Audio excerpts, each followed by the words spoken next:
Hey gods and goddesses, the North Node and the South Node, otherwise known as Ketu, Rahu and Ketu. Okay, so these are nodes of the moon, and it's important to understand that these are not planets. These are points calculated by the moon's orbit. Okay, and the North Node is our mission in life. It is the North sign, right? Or the North side, North Pole. And the South Node is pointing toward the South Pole or the South side, right? One is anchoring up and one is anchoring down. And they are exactly 180 degrees apart. And so the North Node is where we're going in life, right? We're headed towards this direction. And the South Node is where we've been and where we're used to. And so it's important to understand that when the moon is shifting, so is the orbits. And I mean, well, they go counterclockwise, but you know, the moon is our emotions, our instincts, and things of that nature. And so if we feel threatened in any way, we are automatically going to go with our South Node, right? What we're used to, right? But in this life, it's important to bring awareness to that North Node. And that would be Rahu, which is the head of the dragon, which is our direction that you're going in. The North Node is the head of the dragon, and the South Node is the tail of the dragon. Okay, and so like I said, it's important to understand that every day as the moon is shifting, so are emotions and feelings and instincts and what we think we're supposed to be doing in this life. You know, our moods are easily shifted and changed, but we do have a direction to go, and that is our North Node. You know, and our North Node is a higher direction. It's what we need to bring awareness to in this life.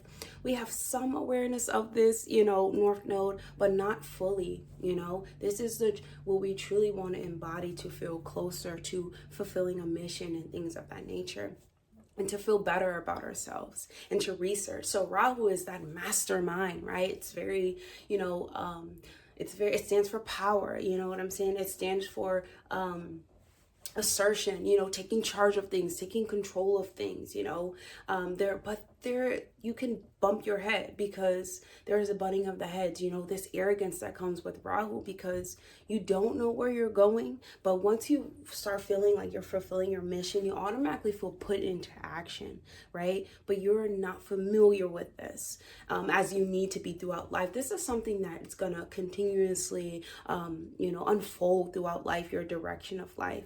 You're more used to what you're doing in your South Node. So it's important to use South Node practices to help with that North Node so that you don't butt heads with people and that you don't even bump your own head, you know?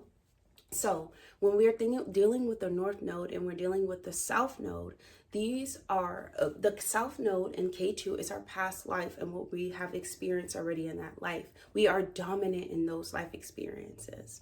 And in the North Node, we may have looked into those things, but we never really truly figured it out. And so it's important for us to go into that direction. But with the Ketu, that is getting rid of old karma too. And so when you having a nodal return, right? This is your chance to get rid of the baggage, the karma that goes with the last lifetime. And, you know, I'm going to go through the signs and through the houses, but each sign in each house has karma because Ketu likes to cause confusion, but it likes to get deep to like the spirituality of things. It wants to know the secrets. It wants to uncover what is true. And Rahu wants to start a revolution about what they're here to do in life, you know. But as I said, starting a revolution sometimes causes, you know, combat with other people because you know this is your direction of life, but this is what you're used to. So it's important to strengthen yourself up with those South Node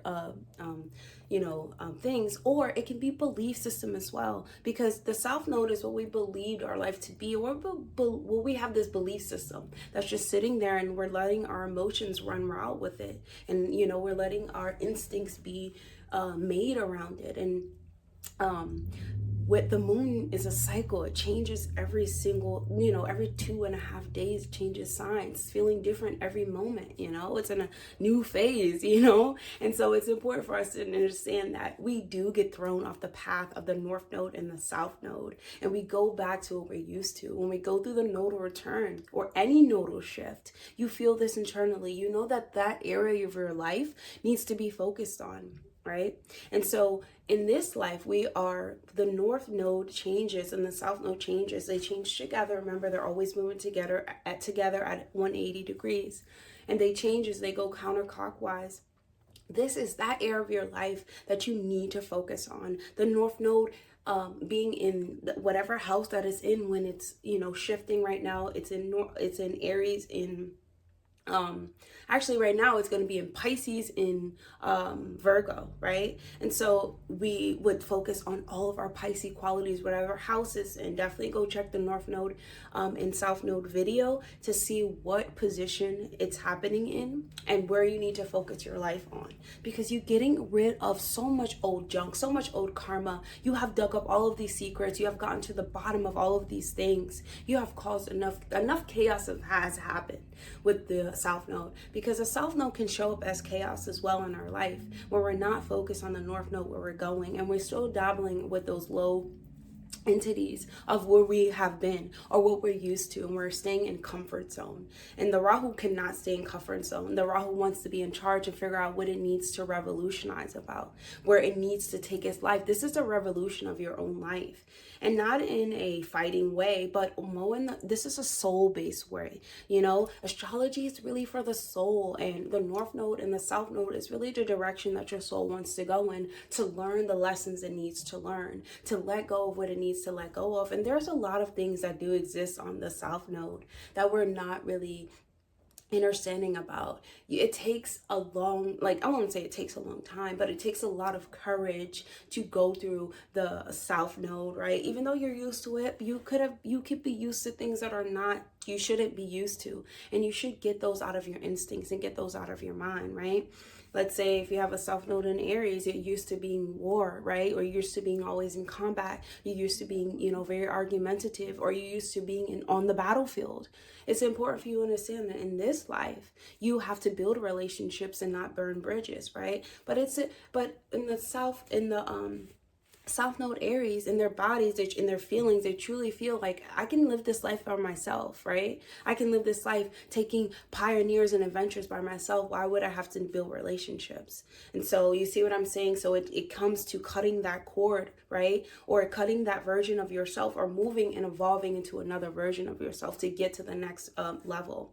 And it's truly in this metamorphosis process when we have to go through the Ketu and we start figuring out these things are not working for us anymore. It's leading us astray and making our emotions feel a little bit more bad, depressive, and we feel as though, what is the purpose and the point of this, right? And so looking at the North Node and what you aspire to be makes it a little bit more better. This is a navigation of the soul. And so the North Node and the South Node is very important in our charts, right?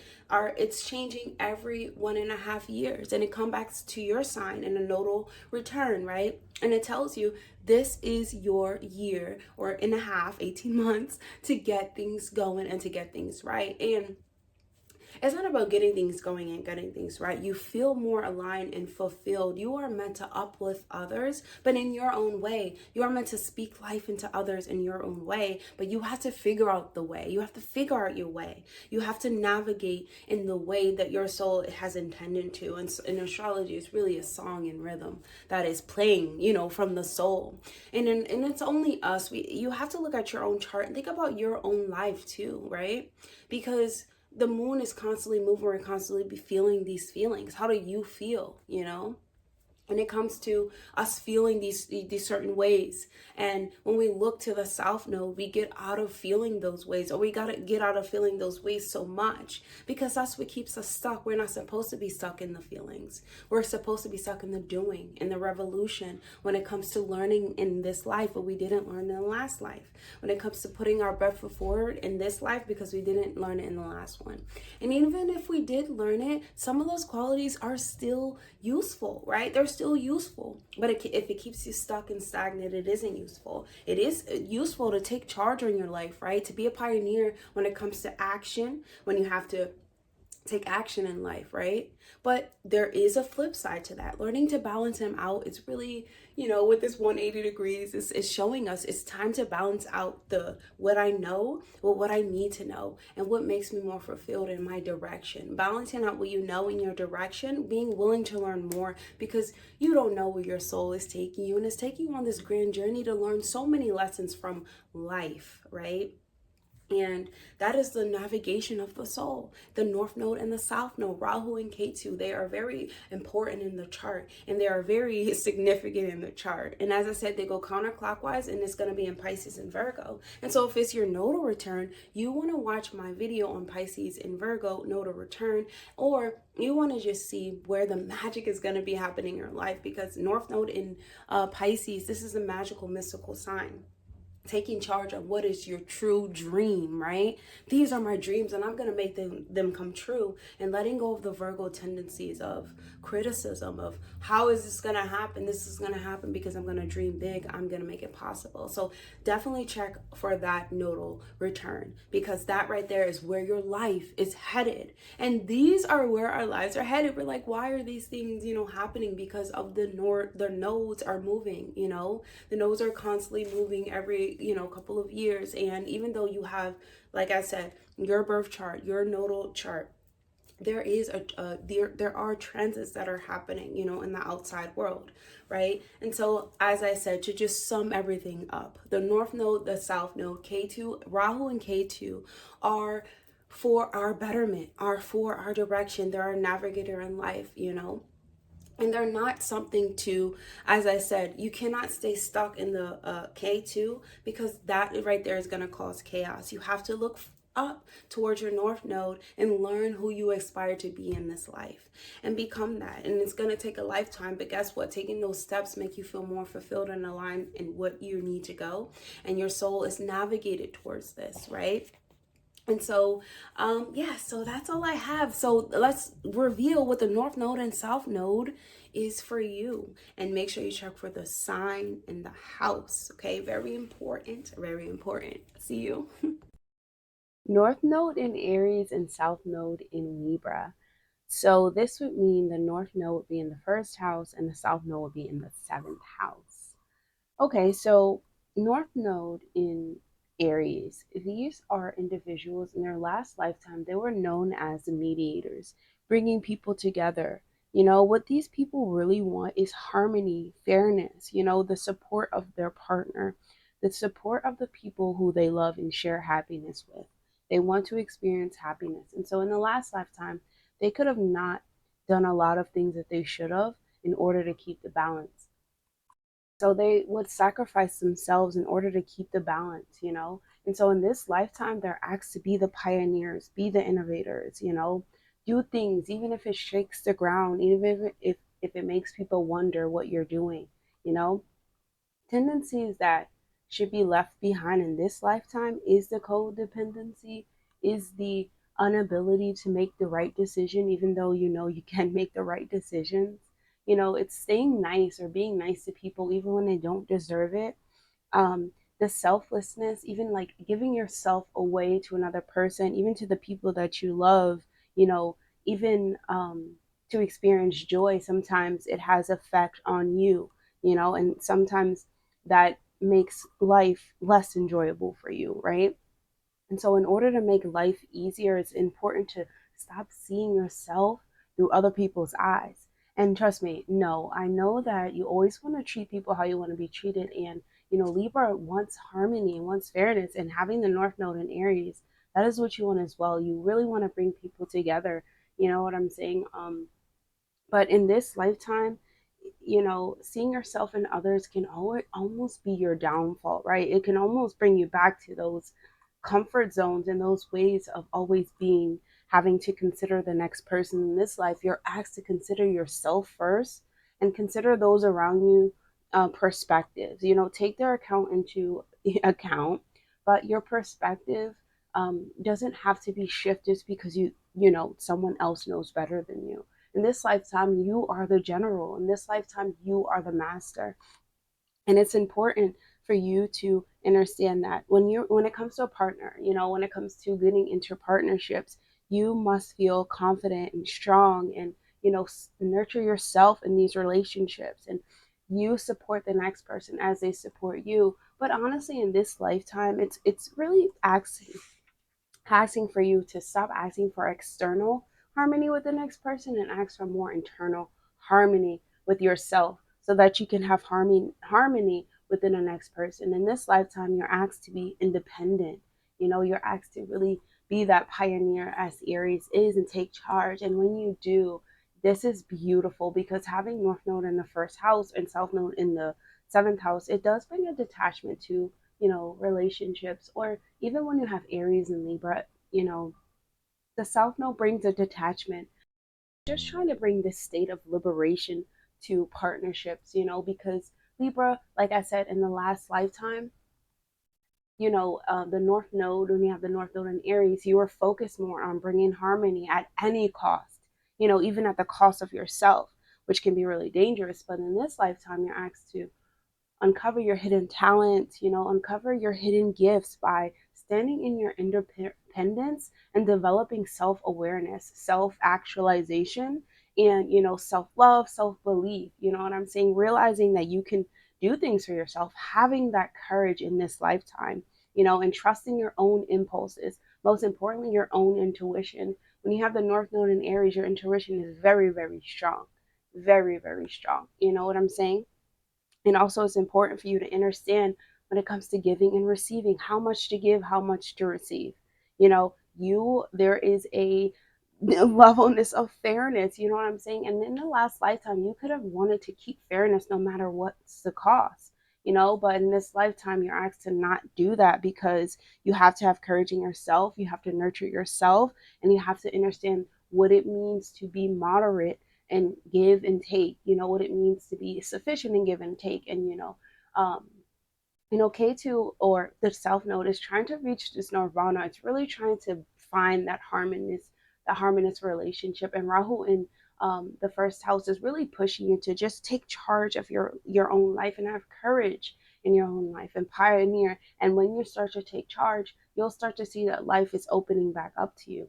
And so let's move to Rahu in the first house and Rahu in the seventh house.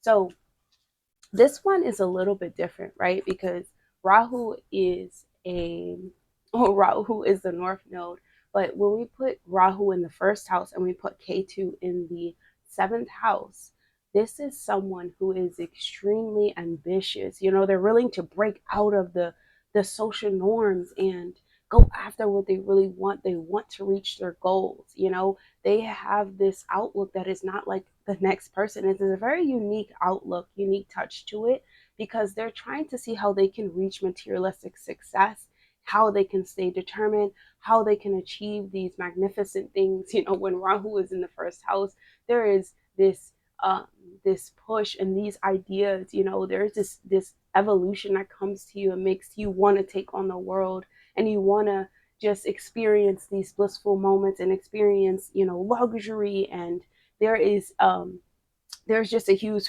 focus around developing your professional life, developing all your aspirations, your career, you know, your relationship. There is a extraordinary vibration or even essence that comes to Rahu being in the first house. You know, really taking charge in the things that they want, and most importantly, materialistic possessions, because that's what Rahu is. And so when we have Ketu in the seventh house, Ketu is a more spiritual planet. It is a more planet that wants to bring the liberation and wants to get rid of the old funk from the last lifetime and things that don't make any sense anymore.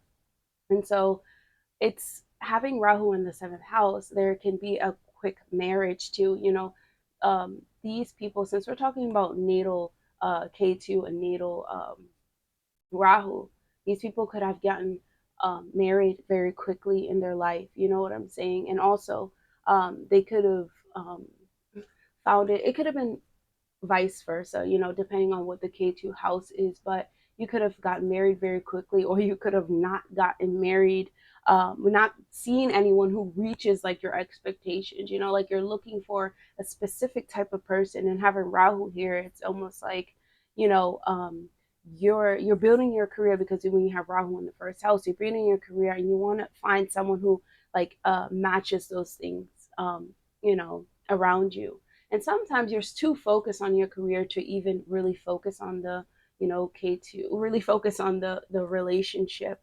And so, you know, it's a really good time to start a business, even if you do it without a partner. When you have Rahu in the first house, K2 in the seventh house, because K2 is the um, planet of like spirituality and knowing what to say, and they're just having these natural like intuitive skills. And so it knows what type of partnerships to choose, what type of partnerships to get into, and uses its intuition, but it's really important to use that intuition and use the discernment.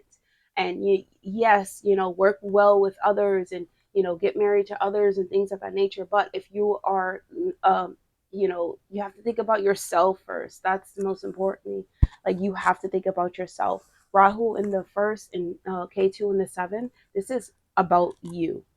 This is about yourself. Like, second, everything comes second, backseat um, to you. Leaving your relationships, your business partnerships, you come first. Your journey, you're searching where's your life headed. And so that's Rahu in the first, and Rahu in the first and Ketu in the seventh, and that's also Aries in the first and Libra in the seventh. So let's move on to Taurus in the second and Scorpio in the eighth, and then we're going to do, yeah, let's do that. Okay, so Taurus second house and Scorpio eighth house. These individuals are natural builders, natural master builders as well. Okay, so when we're talking about Taurus, we're talking about someone who is a master builder, and I'm talking about someone who's building from the ground up. In this lifetime, you're asked to build from the ground up, build for your family, build for a cause, be patient in this lifetime. You know, in the last lifetime, you were so wanting to merge with the next person, because we're talking about Scorpio, finding that intimacy with the next person. You really got to experience, um, you know, psychological entanglement with the next person. And this was in a way where you felt powered, energy. And that's what the Taurus North Node really wants to feel, powered in energy from the next person, from merging with the next person. They truly want to feel, loved and validated and appreciated. And in this lifetime, because you're asked to, build a sense of boundaries, awareness, because Scorpio is a sign that is, it's a deep, deep feeler. The eighth house is deep, deep psychological warfares, and they're not always the good ones, right? And so this is a battle between like the self-worth too, because these individuals must develop a sense of self-worth, learning how to take things a little bit, more easily, go with the flow a little bit more. Not go with the flow, plan a little bit more, have more loyalty, be more forgiving, more persistent. You're just asked to show more of these you know nurturing qualities and care qualities towards yourself in order to promote true self-worth, to building up long-lasting foundations. Patience. You have to honor your needs and honor the needs of other people, and letting go of the qualities of control and judgment, and judging other people, or judging your children, and especially um, overreacting, overthinking, or having these attraction to these crisis situations. Even in the last lifetime, it's almost like the crisis situations bring you so much closer to yourself, your own understanding, your own awareness of your mind and your thought processes, that in this lifetime you're so used to it, and it always comes with like this gem, it always comes with something. Things leave, but greater things come in. But in this lifetime, that doesn't always have to happen. You don't always have to be in a crisis like situation. You cannot worry about the next person's business, and only worry about your own, and worry about what's going on inside of your home. The second house is a house of the home, money, and earnings. So worrying about your earnings, worrying about cultivating your self-worth, and not really just I would say definitely cooperate with others, because, there are great qualities that the South Node holds within us. And I feel like cooperating with others, or even um, looking at others' perspective, it doesn't have to sway your perspective, but just thinking about other people's perspective. And then obsessing too, those are qualities that must be let go of in this lifetime, because obsessing in this time is not going to bring the result that you need, because in this life you need concrete results, tangible results. Taurus is an earth sign, and it needs tangible results. And so you're developing these boundaries, these senses of self-awareness and gratitude for oneself. That's first, one's own sexuality, one's own body and own family. You can start honoring yourself, honoring the needs of others around you. You develop a sense of personal values and morals. What do you believe in? Because that's the second house. It's morals, it's values, it's systems, but systems that work well for us. It's beauty, it's developing our own sense of beauty. And so, the South Node being in Scorpio. With the North Node in Taurus, South Node in Scorpio, what these people, as I said, really want is to truly find empowerment with the next person and to merge with someone else's energy and have their emotional needs met. But if you are unaware of your own emotional needs, it's hard for the next person to meet them, and then it becomes this manipulation type of thing. And those are qualities that you must let go of, the control and manipulation, you know, to get others to do and be who you are or who you want them to be. You know what I'm saying? Even if they have this potential, because Scorpio can see the potential. It's time for you to let that go and see what is and developing on your own self awareness and self worth.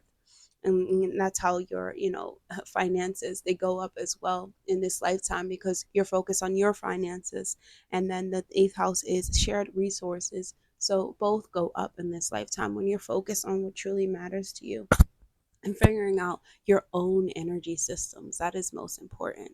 And so when we're moving to Rahu in the second house and Ketu in the eighth house, Rahu in the second house is someone who they possess a lot of family possessions, they possess a lot of materialistic possessions.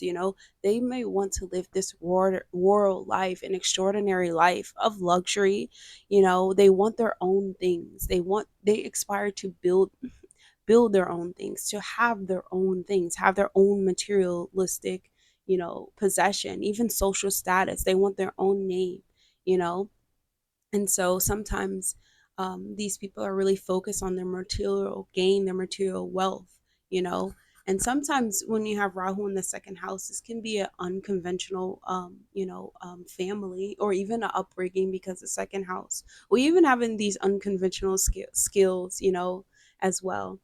Um, Sometimes you can say things without even thinking, because this is a house of the voice as well.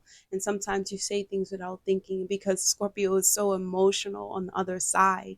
And when we have Rahu in the eighth house, we're talking about someone who is extreme, like in events, because K2 in this house actually, it does well in this house. It brings a lot of the person's magic to forefront. K2 in this house is expressed well because they're able to comprehend things that others cannot really comprehend. And also I think that when the sudden events that K2 brings in the eighth house, the eighth house has to do with share resources, inheritance. It has to do with other people's money, but it has to do with psychological. It's a counselor, it's a phoenix. It's our deep feeling, our deep thought transformations. And so these are dramatic events, especially when you have your K2 returning into the eighth house. These are dramatic events, but they don't always have to be bad. They can be a sense of empowerment as well. And sometimes when you have eighth house K2, you can be distant from your in-laws, because that's the eighth house. That eighth house is in-laws money or your spouse's money, right? And so sometimes there can have a distance within those relationships. And K2 goes deep within the eighth house as well. There's so many things you can uncover, and the natural abilities that you have. When you have K2 in the eighth house, it's beautiful. The natural capabilities, you can truly learn a lot from your own psychological mind, and even the minds of others. And even in going to study like sciences and occult knowledges, it's really grand for you. And so let's see, moving on to North Node in Gemini and South Node in Sagittarius. So so when we have the North Node in Gemini and the South Node in Sagittarius. This is someone who is naturally, well, let's just say this, what these people really, really want in this lifetime is to have their sense of self-righteousness. And so when we have like Gemini and Sagittarius, any placements, these are extremely intelligent people. And what I mean by this is they come with this knowledge, this wisdom from a last lifetime that is just so profound.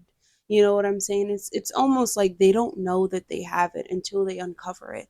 But that's the last lifetime, right? And so when we have the North Node in Gemini, it's important for us to develop healthy curiosity. It's okay to still be curious about the things that are happening in this life. It's okay to still be curious about God. You know what I'm saying? Even though you have experience, many events, because when you have Rahu in Gemini, because Gemini North Node actually likes Gemini. Rahu likes Gemini because they're the seeker, they're the knower, they want, they're the speaker, right? And so this gives this person that sense of authoritative voice, but they're speaking like the priest, like the priestess. This is a very, powerful, access, I believe, and it's important for you in this lifetime to develop tact and logic, you know what I'm saying? And to develop on listening, your listening skills, and not talking so much and not being gossipy, but asking questions, seeing how other people think in this lifetime. In this lifetime, because you are seeking to be understood and accepted, actually understood and accepted, because you are seeking to be right, kind of, in this lifetime. It's important for you to avoid taking shortcuts. It's important for you to avoid, you know, thinking that you are, thinking that the truth is set in stone. How about that? Thinking about the truth is setting stone, and staying in positions and things of that nature when when you know that you should, you know, start, checking the facts, start researching, start seeing, like, where are you? What are you, where are you in? And there's just this needing to be right, but not wanting to look any further. And in this lifetime, you're asked to break out of that, and look and be that mutable, sign, and start being curious and looking. And then this lifetime, this is what you're doing. And you're seeing the more that you're open up to new ideas and new experiences, the more that life is opening up to you, right? And the more that you're able to make better decisions, and you're able to use logic in situations, and you need to see things from a lot of well, not, I won't say a lot of perspectives, from many different perspectives, without already coming to a conclusion. And so in this lifetime, you are extremely intelligent. There is no doubt about that. Oof, wow. But there is this sense of taking shortcuts, not taking oneself too seriously, having this serious approach to life, and not using your and actually acting on your intuition without using the facts. you know I wouldn't say, well, it's important for you to act on your intuition, yes, but when you have Gemini, when you talk about North Node and Gemini, Gemini is the facts, and Sagittarius is more of the philosophy. And so it's like building your own philosophy to life, but not really understanding what life is teaching you right now. So this one is pretty tricky, right? Because they come from ones with different life, and they're already set. Like, okay, this is how life is, and they're very intelligent. They can get a lot of things in this life. Obtaining wisdom is like obtaining everything. And so, that gets them to not be so curious about life, to not want to learn more, to not want to see more, to not even want to listen to people, because, like, they are the ones that have a lot of knowledge. And so you have to, you have to just, you know, um, seek truth, seek adventure, and be spontaneous too. And so, that's what you truly want, is to seek truth. But it's also important to research, to spend time learning and lessons, developing on skills. It's important for you to develop these types of qualities, but these are extremely important people in this life, especially if you have the North Node. Well, I'll just say these are extremely important people in life when it comes to wisdom and the things that they spread and say. Their truth, their ethics, their spirituality, their enlightenment can change your entire life. and yours can change your own life when you are willing to study, be more researchy. And so when we have Rahu in the third house, and we have the actually yes, we have Rahu in the third house, and we have Ketu within the um ninth house. We have someone actually Rahu in the third house. Like I said, this is extremely grand because it gives this person a sense of communication, and the communication is key in this life. Words in numbers are key, very clever in the way that they deliver information and the way that they pick up information too. you know they sometimes can go against actually not go against, they are very open up to experiencing new things, new ideas. But your path, um sometimes you can go against the advice of others and elders. I actually didn't want to say you can go against it, but it's almost like you are an elder, you are a teacher, and you have your methods and you want to go by your methods. And Rahu in the third house is actually a great position, so it's important for you to do your own unconventional techniques. But listen, because the third house is speaking, hearing, listening, developing on skills, using other people's perspective to help your own. You know what I'm saying? And sometimes you can just say things without thinking too. And it's important to develop a strong mental system that works for you. And especially when you're in conversations with other people, you already know you're intelligent, you already know you have a lot of information, so you could be very competitive in conversations. And so, like I said, it's you sometimes may unfairly go against these teachers because your style is so unconventional. It's important for you to develop that logical, thinking, and thinking before you speak, before you know, say something. But Rahu in the third house is a strong position. It gives them a sense of authority. Their voice is, oh my goodness, like you can listen to them speak. And especially if it's in Gemini and Sagittarius, oh my goodness, these people will move your whole life, and they can do this on a day-to-day basis. They deeply connect, with you through thought. And so when we have Rahu in the ninth house, we have Rahu in the house of actually we have Ketu in the ninth house. We have Ketu in the house of learning. Okay, and then K2 in this house gives a unique outlook because ninth house is the house of systems, belief systems. It's the house of God and goddess. It's the house of the higher self, and it gives these people a fun for travel because it's also a house of culture. So giving them a sense of travel and adventure, and challenging a religion. And honestly, you know, these are self-taught individuals as well. K2 in the ninth house, they teach themselves, and sometimes they can have a disregard for guidance and for their father's authority or their father's teachings or something like that, because the ninth house is the house of the father, and K2 is like this, you know, planet that will, it's a state of liberation. If things don't work, the systems is not making sense to it, it's going to uproot it and cause chaos and make things happen. It doesn't want the old stuff. It's like getting rid of the old, you know what I'm saying? And whatever your father and your past teachers have taught you, you're willing to let these things go, to develop your own outlook on life. And when it comes to higher learning, because this is the ninth house, this is you having this approach, but you can teach yourself these things, and that's beautiful in my opinion. And so let's move on to north node in um north node in Cancer and south node in Capricorn. I don't know why I couldn't get that out. Okay, so we're gonna have the fourth house to the 10th house. Okay, and so when we talk about the north node being in Capricorn, I'm in Cancer, we're talking about someone who is extremely empathetic. In this lifetime, they must be extremely empathetic. And because the North Node is a feminine energy, such as Cancer, I do think that is expressed beautifully in that way.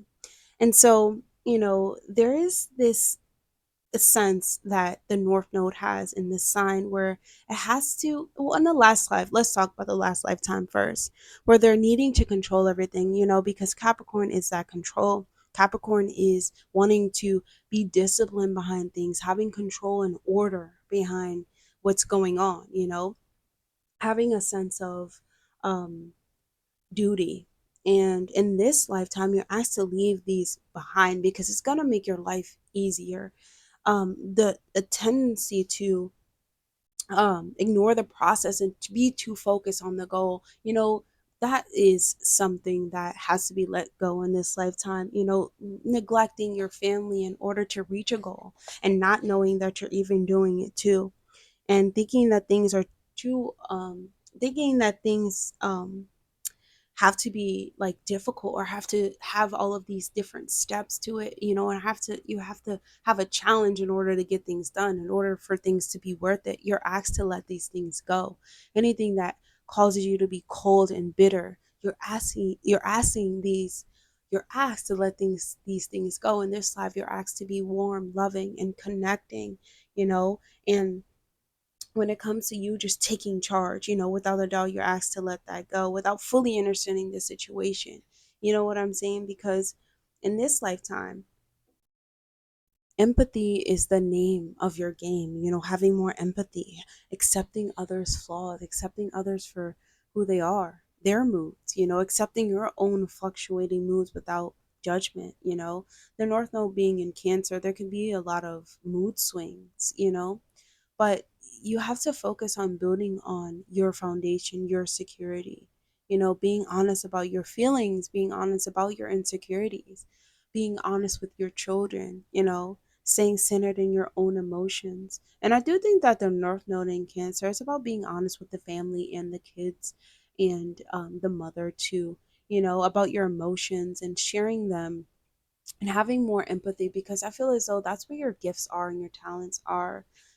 There is this mothering way to you, and there's this divine mothering way to you, and that when it is expressed, you feel as though you're getting a big hug from Mother Nature, and you're really being asked to let go of this bitterness, this coldness, you know, when it comes to having these goals or even hiding your feelings. North Node in Cancer. There's no way that you can hide your feelings. Your feelings are extremely powerful, and there are your gift. And hiding them is like hiding your gifts, hiding your talents, and it's really more enjoyable when you can understand them and work with them, and when you're more intimate in relationships, you see how it opens back up to you, and you feel that warmth, you feel that love that you're supposed to feel in this lifetime. And I understand, because what these individuals really want is to have absolutely control in all areas of their life. They want control in their home life, control in their workplace, control within their own selves. And so they have this need to think that they have control in order to succeed. In this lifetime, you're asked to let that go. But I will say that in order to obtain a goal, you have to stay in touch with your emotions, your insecurities. You have to share your truth about those things, You have to dive in deep with yourself and others. And I truly believe that when you're tapping into those emotions, because this is your North Node, this is your life's mission, Other people need to hear your emotions, truly how you feel and how you can move people. This is nourishing others mentally, emotionally, spiritually, through your own sense of warmth, through who you are, as a person. And I do think that you are able to develop, solid business, right? In this lifetime, you're able to develop, accurate business, like because Capricorn is on it's in the 10th house of your career. These Your focus must be at home in order to build the career that you want. And think about it. This is building your career from the home as well, building a legacy for the family. And it's important for you to be warm, be that motherly figure to those that are around you, because you cannot turn these off. These things are meant to move you because it's a beautiful thing to build a legacy, especially with those around you. Like, of course, you're born into a family and you now can build a legacy for yourself. It's beautiful. And that's, you know, developing on your insecurities too, and realizing your own feelings and emotions and not selling them, but figure out a way that you can like give this to your children. And what I mean by this is like figure out a way that you can act out a whole scene, or just be mindful of the fact that your children are looking at you and they're looking at how you're settling your emotions, how you're dealing with your mood swings and bitterness, right? Because the nodes of the moon is constantly moving. So they're watching you with these mood swings. So if you're developing healthy habits with this, right? And you're developing, you know, um, healthy practices and meditations or whatever you have to do to, settle your emotions, and your children seeing this, you are an advocate for this. This is what you're supposed to do. You're supposed to be an advocate for your family members, but in the way that it comes to building success, you're leading the family some way. And so that's beautiful in a sense. And having having the gift of support and being able to support others and nurture others and giving this opportunity just to nourish others is such a beautiful thing. And you have to give that to yourself and your family as well, because as soon as you voice, if you cannot give that to yourself, your family can give that to you as well. It's all about having this take care of you and I'll take care of me. And and it's just beautiful. And you have to let go of doing what other people expect you to do or what's socially acceptable, and do what the heck you want to do, what feels right to you. And most importantly, where your intuition is guiding you, because your intuition is very strong. Okay, it's very strong, you know. Um, yes, and so let's move to Rahu in the fourth house and Ketu in the 10th house. Okay, so we have Rahu in the fourth house of home and emotions. We have a very distracted mind because, I said Rahu is a planet of mastery and wanting to build these materialistic possessions. It doesn't have time for emotions. It has time for action.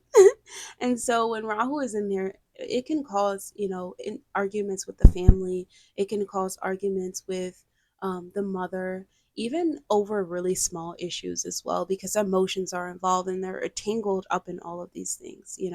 And so there's little, disagreements within the home.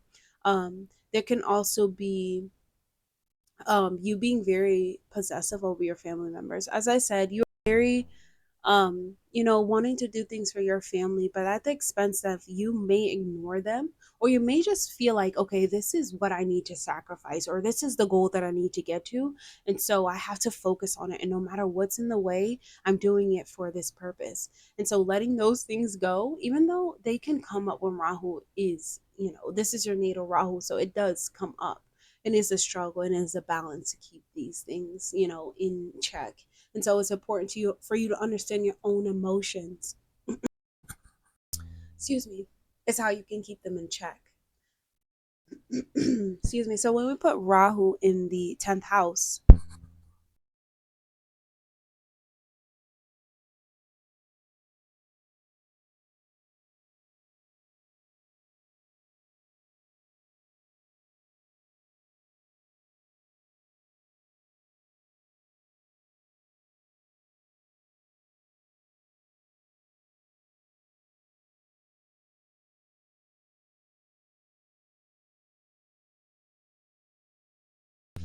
of life path, right? We have someone who has natural spiritual capabilities.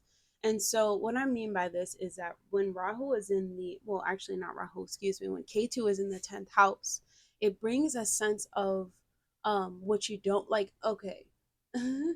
Because Rahu is going to get rid of things that do not work out for your life path, In the career, it's like challenges in the career, because if it's not the career that you want, or it's not the career, that you want to have, Rahu wants you to break free from it. Rahu causes a lot of, I keep saying Rahu, I mean Ketu, but Ketu causes like a lot of disturbance within the workplace, especially if things are not going well. You know, there's identifying things and seeing patterns within the workplace that others don't see and you want to get rid of and you want to change. And if it doesn't, you know what I'm saying?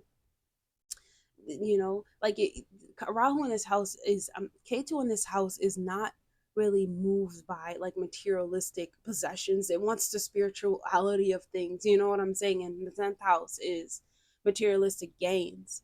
And so there can be you just seeing things that other people can't see. There's unforeseen changes in your workplace, and there can be this difficulty with the father. It can be very distant in that manner, you know and I just think that K2, like if you are not truly emotionally entangled to what's going on, because you know that this is the axis of 4 and 10. If you are not entangled emotionally into what's going on, Rahu will cause a lot of unforeseen challenges, because it's not for the recognition like Rahu is. K2 is not for the recognition, it's not for the gain, it's not for the materialistic possession. K2 is for the depth. It's wanting to get underneath the surface and wants the truth. What can I uncover? What are these beliefs? What is going on? And so, yeah, so that's a Rahu in the fourth and K2 in the 10th. And so, if I get Rahu and K2 mixed up, I think you know what I'm saying, right? And so when we move to the North Node in Leo and the South Node being in Aquarius, um, we are looking at when we have the North Node in Leo, we have someone who needs to develop their sense of self expression, right? Their sense of self, well, their inner child. They have to get in touch with that inner child, because these are nodes of the moon. This is a very feminine, type of energy. Leo is a very fiery type of energy. And so when it comes to the North Node being in this sign, they have to develop this sense of collective consciousness. And what I mean by that, I mean that everyone struggles with insecurities as well, right? Everyone struggles with their own individuality. And so when we have the North Node in Leo, we have someone who needs to develop that individuality. Like I said, they have to be willing to be the center of the stage. They have to be willing to go search and find that inner child and have that connection. And they have to be willing to be enthusiastic about life. They have to be willing to take risks, be willing to really have that fiery passion energy behind them. Because as I said, this is a very feminine, type of node. The North Node and the South Node, it's definitely feminine. Developing your sense of self confidence, looking at life as a game, as a play, really checking those stats about life. You know how you come into life and, well, you know how you play a game or you watch a movie and they have stats. You need to work on your stats. You need to look at life as a game. Life is like the Truman Show. When you have the North Node in Leo, life is like the Truman Show. And so there's taking risks. There's developing that childlike expression, the one that gets you going, gets you looking like you're having fun and looking like you're enjoying life. Key here is to have fun and enjoy life. Oh my goodness, who has their North Node in Leo? Like, you have, like, come on, you have the green light to enjoy your life and to figure out what is fun and pleasurable. The fifth house is the most funnest house. And funnest is not a word, but guess what? That's so funny. That's something that Leo would say. But fun, this is a house of fun. And you are asked to be fun, be that fun friend. Be that fun one, be that inspiration, most importantly, be that sense of empowerment, be that sense of self-confidence for the next person. Because as I said, developing that human consciousness or that collective consciousness, because other side is Aquarius. Aquarius is the human consciousness. And understanding that we all deal with the things that you deal with, Leo. You are not in this world alone.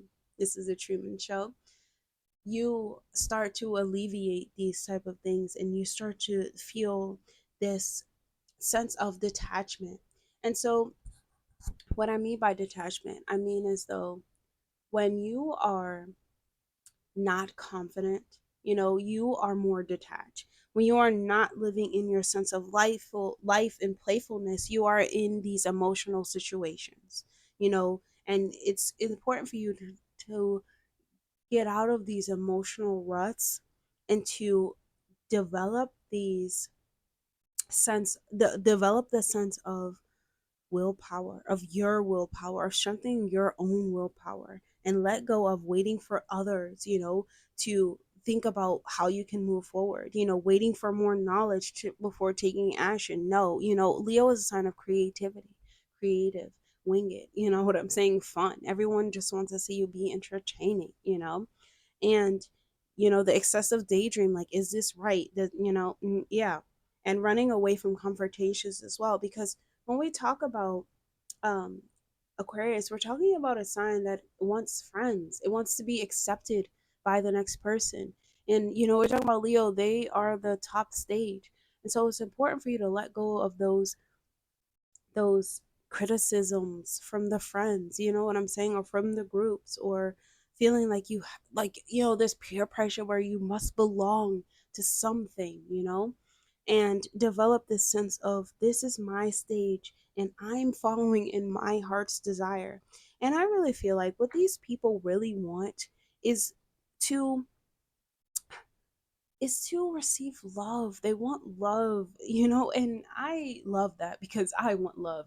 Everyone wants love, but to really receive love and to really experience this loving, energy that comes from other people, like when everyone just applauds you on stage and you feel like everyone just loved what you just did. And that is exactly what the North Node in Leo wants to feel. They wants to feel this sense of people cheering them up, bringing them up, because that's what they want to do for you. But they want that, and these are people who, they need love. They need to feel love in order to, like, receive love. They want to be happy. And honestly, um they just know how to use the limelight to make other people happy, and they just want other people to do this for them as well. And just just having the audience, or creating the audience, is beautiful, and just displaying their own unique, like, talents. This is beautiful for them. This is truly what they want in life. In the past life, there can there could have been you putting your own identity on the sidelines for other people. Like, you were the scientist, you were the humanitarian, doing what's best for everyone, and the one in the background, thinking about the ideals of others and the aspiration of others, and not developing your own sense of your desires. It was always about what everyone else needed and what they wanted. And that's nice. But in this lifetime, you're asked to create, link your creative energy to your desires. What do you actually want in life? Bring fun into your life again. Okay.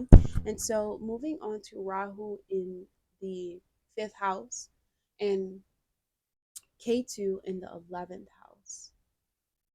Okay, so when we have Rahu in the fifth house, we have someone who is a rebel, right? Well, I won't say a rebel. That would definitely be K2 in the 11th house. But I won't say a rebel.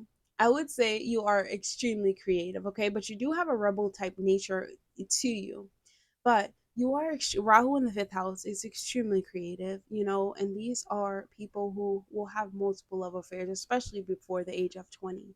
They're very attractive in their demeanor. They're very good at sports, very good at talking to people. This is the house of entrepreneurship. They will have a really strong desire to be around children, or desire to do something with children, or to make an impact on children, just developing on their expression and their inner worlds and their imagination. And these are people who are drawn to attention, even when it comes to being on the media. If you have Rahu in the fifth house, get in the media immediately, right away. Be creative, spread your message, okay? And so this is beautiful position for Rahu, being in the fifth house. And then when we put K2 in the 11th house, we're putting, okay, like I said, Aquarius, or we don't even have to talk about Aquarius. Let's talk about the 11th house of humanity, of goals, dreams, wishes, for the world, right? of but long-term success that you can reach with, working with others in groups of that nature. And so this 11th house, this is not, um, this is a person who can get a lot of, how do I explain this? They can get a large sum of money, right? Or they can experience like a large gain in some type of way through their finances or through their, won't say through their finances, but through their fusionary, like fusionary genius, let's just say, because this is a house of genius. So they're their own attributes, you know what I'm saying? They will have a very detached, personality, but through their own attributes, they can have, they can obtain wealth. But they're very giving in this way. They definitely have more than they actually need. They're not greedy. You know, they're giving what they have away, and in order to, what I say this, it's in order to, um like, get out of. So when we're talking about the 11th house, it's working with groups of people. So it's like someone who just wants to donate a large sum of money to an organization and not be involved with that.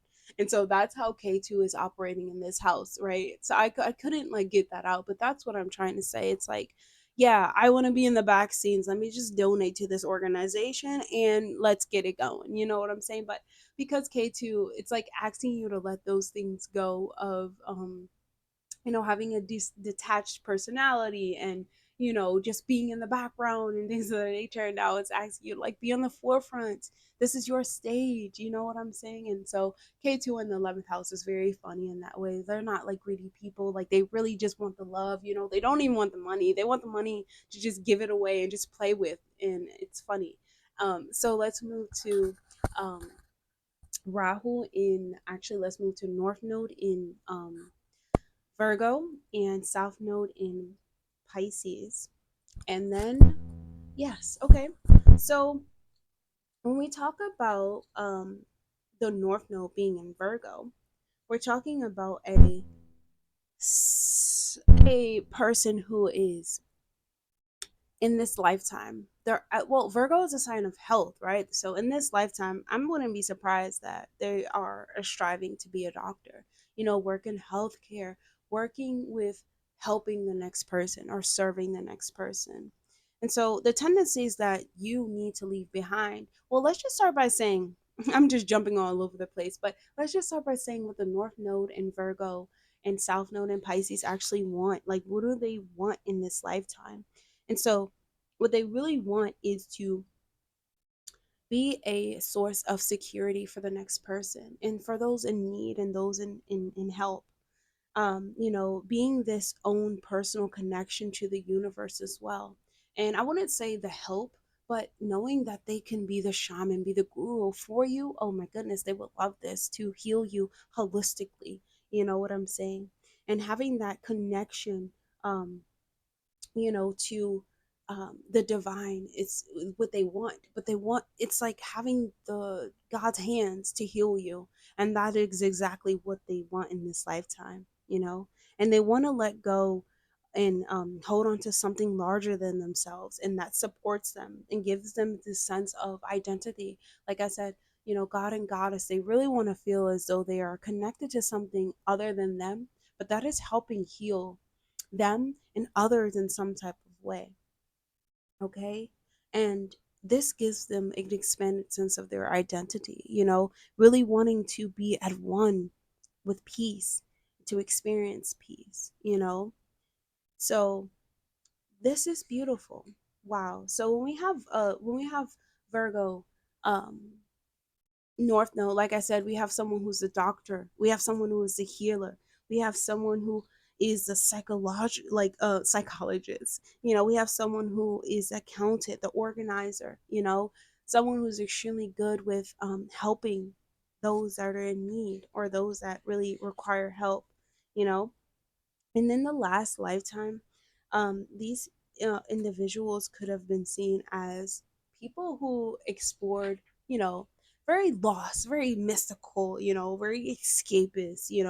Um, they could have been someone who gave up, very easily, and And in this lifetime, you're asked to be like more persistent, sticking to routines, you know what I'm saying? Bringing order to the chaos and to the aloofness, having more participation in things, having more moderation as well when it comes to giving yourself away, the escapism, this extremism, in this lifetime it has to have like a limit. And so in the last lifetime, as I said, they can have been, have had health problems, have problems with addictions, have problems with, um, um, you know, they could have been like, like gurus, meditations, and they could have had problems with not knowing when to stop. You know what I'm saying? Losing themselves in music and poetry, and losing themselves in the mystical realms instead of, reaching their full potential. They got lost in what could have been. And so in this lifetime, you're asked to really explore yourself through your own spiritual orientation, and not get confused about it, but use it as a sense of service and a sense of helping, like, a helping hand, but actually using this to help yourself first, start creating those routines, those meditation routines, you know. In this lifetime, you are asked to take risks, in spite of fears, in spite of like developing your intuition, right? Because of, Virgo rules over the sixth house, there is this level of logic that we must have in Virgo, yes, but there is this level of intuition that we must develop on the other side of Pisces. And so, you know, you have to let go of the self doubt. You have to let go of this sense of being withdraw. You know, well, when I say any type of discomfort, they want to withdraw, or I want to give up, or, there is this sense of getting upset or feeling resentful because of inaction.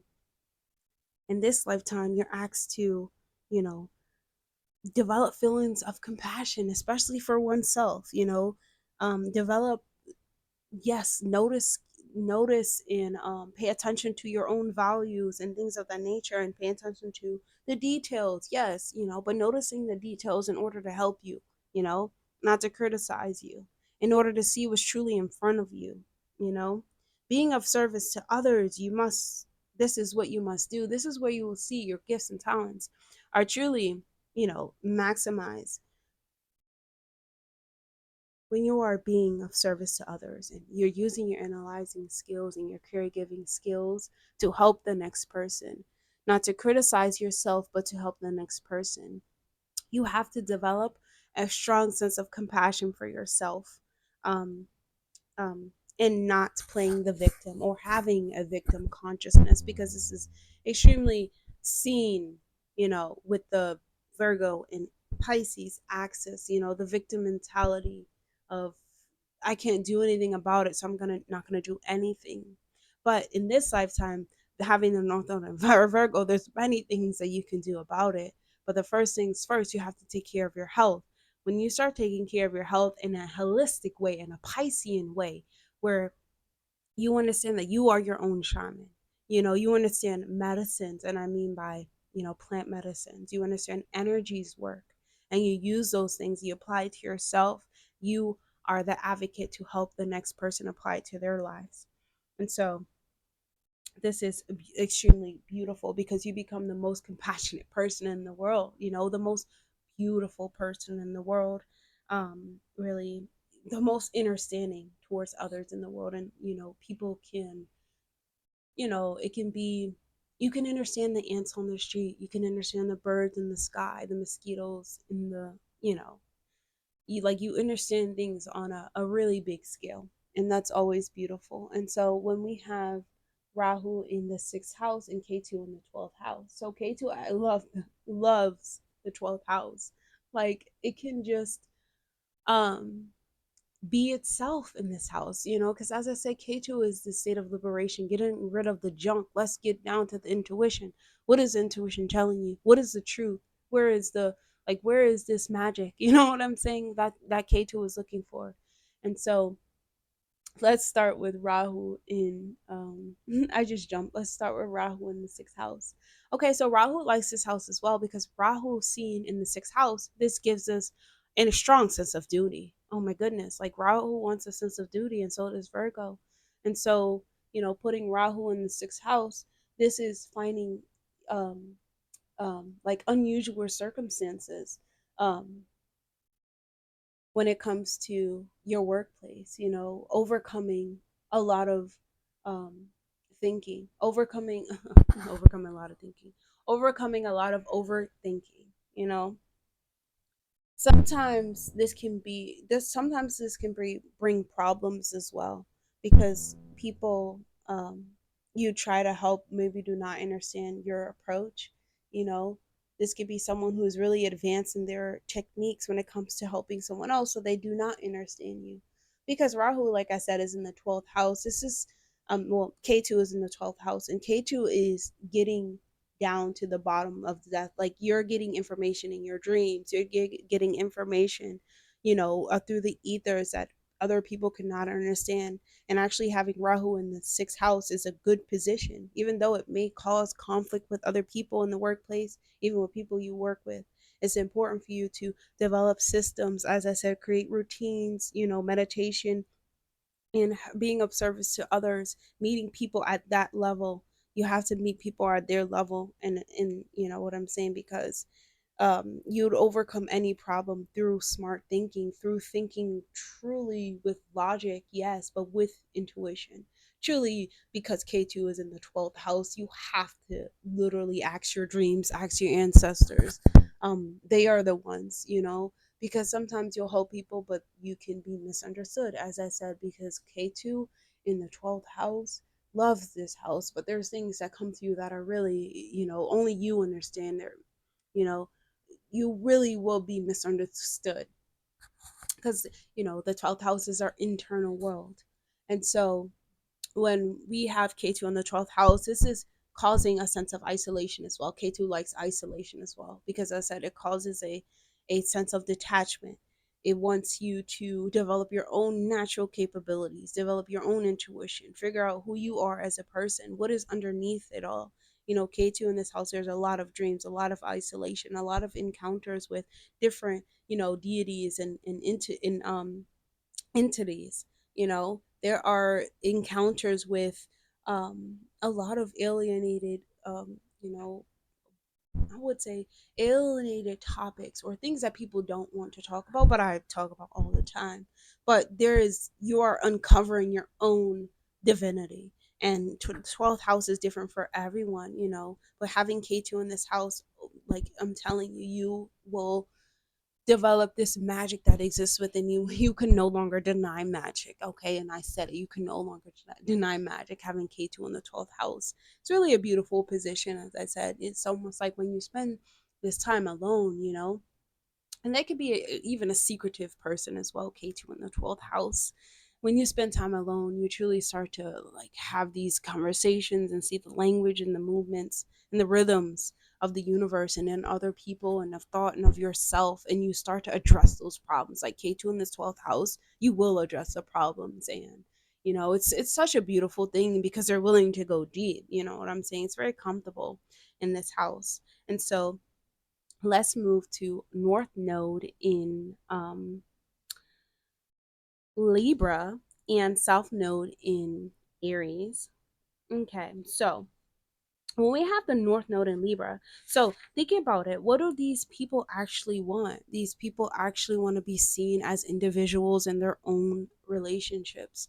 When we have North Node Libra, South Node Aries, this is the opposite, right? Well, I wouldn't say the opposite because, as I said, it's all depending on your charts, the aspects, the houses, um, the lords, all of it. But, when we have the North Node in Libra, it's really important for us to let go of selfishness, letting go of this self centeredness. What these people really want is to be their own person. They want to be the center of attention in the relationship, they want to be the center of attention even out of the relationship. These people really want to discover themselves in different life situations. You know what I'm saying? Almost romanticizing themselves in very different you know, circumstances or different areas of their life.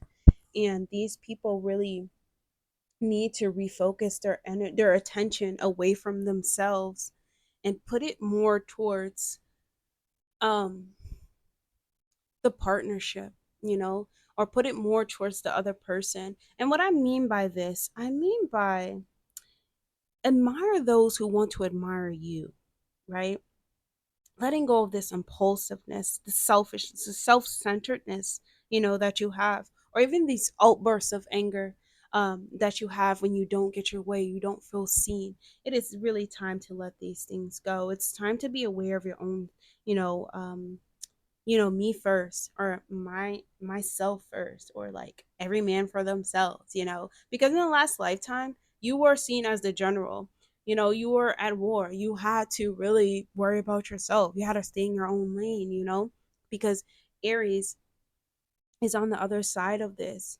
You had to really be called to be at the sense of duty. You know what I'm saying? No matter the cause, it doesn't matter about feelings, the partnership. There's a job that must be done. And in this lifetime, you're asked to use those qualities. Yes. Oh my goodness. You must be the general of your own life. Take charge, please. You are the one that it has the key. But you have to consider others. You have to think about the people that truly matter to you. How do you communicate with them? Finding a sense of, self-confidence and peacemaking, and having this justice for others. Do good unto others as others would do good unto you. This will make your life so much easier. you know Being resistant to compromise is not. And it's time for you to develop these tendencies of regarding the next person, of thinking of their concerns, of developing this tact in diplomacy, because it's important to develop the attribute of cooperation. You have to cooperate with the next person, especially when it comes to partnerships. If someone values you, and deeply, if they do, you will value them as well. It's time to develop this sense of making the right choice, making the better choice for two people or three people, whoever is you or have partnerships with, because this is business partnerships as well. These are partnerships with very important people too. North Node in the seventh house, these are very important people. It's important for you to understand sharing, giving and taking, receiving, communicating your self identity, because you want to be seen as your own person.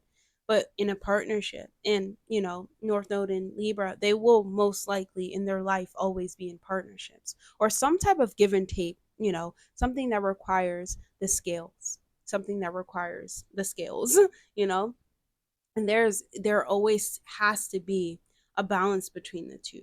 You have to give what you give to the other person what you give to yourself. Creating these win-win situations for everyone, listening to perspectives, because Libra can listen to the perspectives of others and make the right choice. Moving in these directions in life, as you will start to uncover these gifts and talents that you have within yourself. What you have when it comes to bringing people together, when it comes to seeing things through another person's eyes, putting yourself in their position.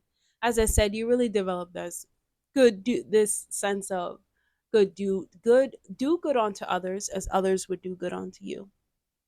It's a beautiful thing, in my opinion, right? And so increasing the awareness of other people's needs, other people's wants, not closing your mind off to what other people want, being more communicative too, in that sense. What do you need? What do they want? But creating those win-win situations. There's I'm heard and you're heard situations, so, and not seeing yourself in the next person. You will see yourself in the next person. Most importantly, when you have North Node in Libra, it is it's like definitely be ironic if you don't, you know and you are rarely. I do believe that when you have the North Node in Libra, these people naturally support the next person, but it's when they don't feel as though this is given to them. You know what I'm saying? This is when they start to um well, when they when they do get it from the next person, because these people will be empowered by relationships, you will start to see the your true self shining through. You know what I'm saying? When you don't get this in relationships, you don't see your true self shining through. You understand what type of partnership that you're in, right? And so, like I said, it's important for you to discover yourself in different life situations and different partnerships. The partnership is always going to teach you something about yourself, about what you need to let go of, about who you are as a person, your innate gifts, your individuality, your sense of self confidence. Really, you are the peacemaker, and this is really a beautiful place. And so, let's move to Libra. Actually, not Libra. We just did Libra. We're gonna move to the North Node in Scorpio and the South Node in Taurus. Okay, so when we have the North Node in Scorpio and the South Node in Taurus, we have someone who needs to be let go of the tendencies of laziness. The tendencies of selfishness. Or control, or being in control, being possessive, you know what I'm saying, being jealous about certain things. In this lifetime, it's time for you to attach yourself, or detach yourself to stubbornness, you know what I'm saying, questioning past situations, really letting things go. That's the tendency that must be developed. Is letting things go. And what needs to be left behind is over concerning yourself with ownership, over concerning yourself with building a foundation, you know what I'm saying, for having stability, And when we have the North Node in Scorpio, South Node in Taurus, really, you should just be happy to have a roof over your head, honestly, because let me just say that having the North Node in Scorpio, there is this sense of transformation we have. Going through those transformations are what bring you closer to your soul's purpose, your gifts, your talents, destiny. Is pulling you towards destiny. And so, it's because the Scorpio is a sign of transformation, is ruling over the eighth house. It's the sign of psychological makeups and warfares. Things have to be changed and morph into different things in order for you to see the progress. So, letting go of these central appetites. You have to develop self-control, self-discipline. You will not always have a cookie in this life, because towards we will not always have cookies to eat. Sometimes you have to eat dreams. Sometimes you have to eat your own thoughts. Sometimes, like, this one is a fun one, in my opinion, because this one is one where you are the researcher, you are the one that is going for the knowledge, going for the truth, you know what I'm saying, risk taking. You are being open, you are being optimistic, you are wanting to find power within yourself, within your partnerships. You are wanting to empower others. So, and it's important to let go of the qualities of laziness, resistance to change. You gotta change. There's no way. North Node in Scorpio, you gotta change. Stop it. And I'm a North Node in Scorpio, so you already know I can talk about this. You gotta change, and you gotta let these things go. And also, resisting other people's input, this stubbornness that you have, it's really important to, like I say, do things your way, but it will be harder. You got two fixed signs. And I will say that I've experienced that doing things my way always has taken longer, but when I've watched someone else do something, it looks longer. But if I apply it to it's faster. It's like you have to apply other people's knowledge to work for you. You don't have to be exact as the next person. And so this is when we come to the North Node in Scorpio. What the North Node in Scorpio actually wants is to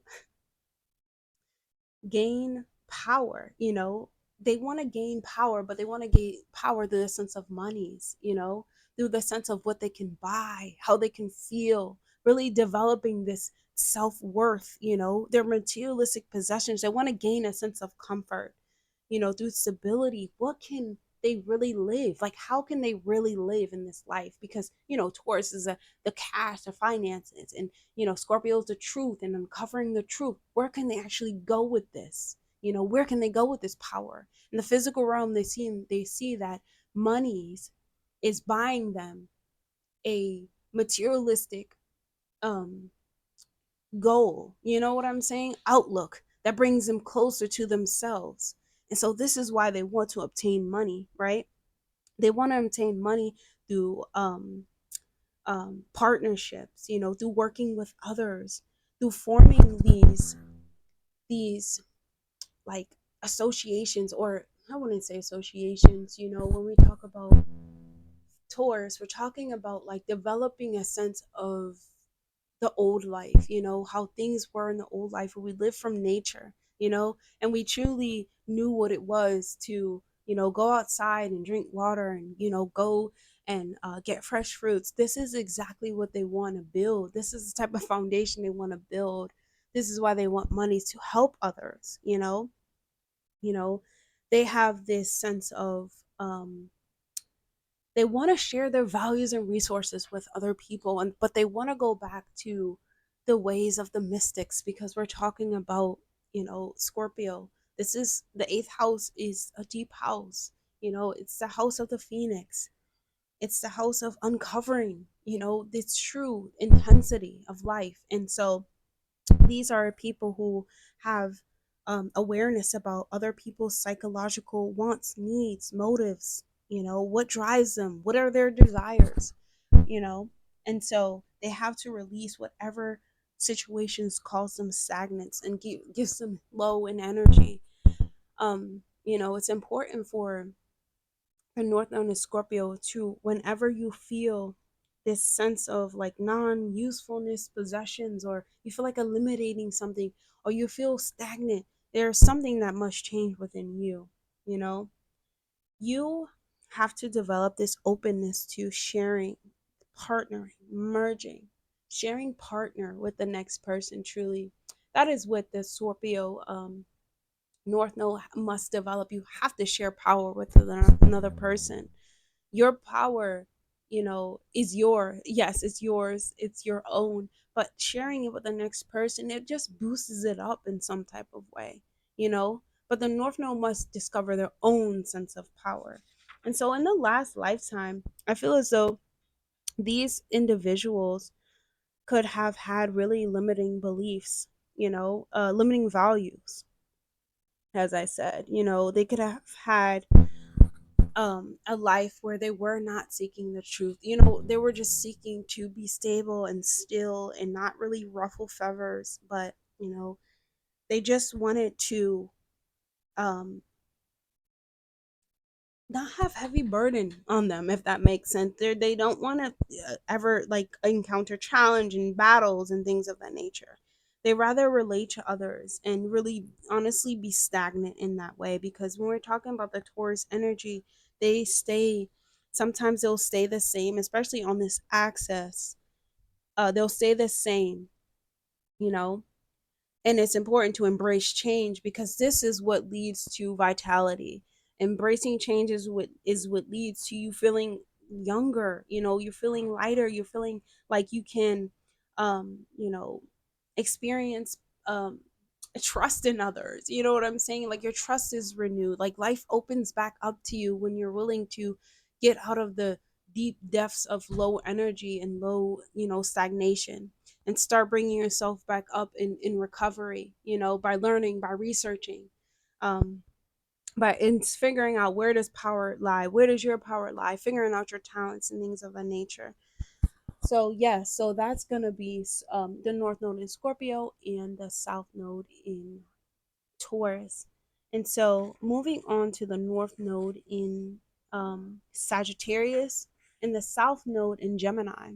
I love this one. I love the North Node being in Sagittarius. And the reason why is because, like the North Node being in the ninth house, this is a great position. This brings a sense of higher self to the lower self, this godlike consciousness to the lower body.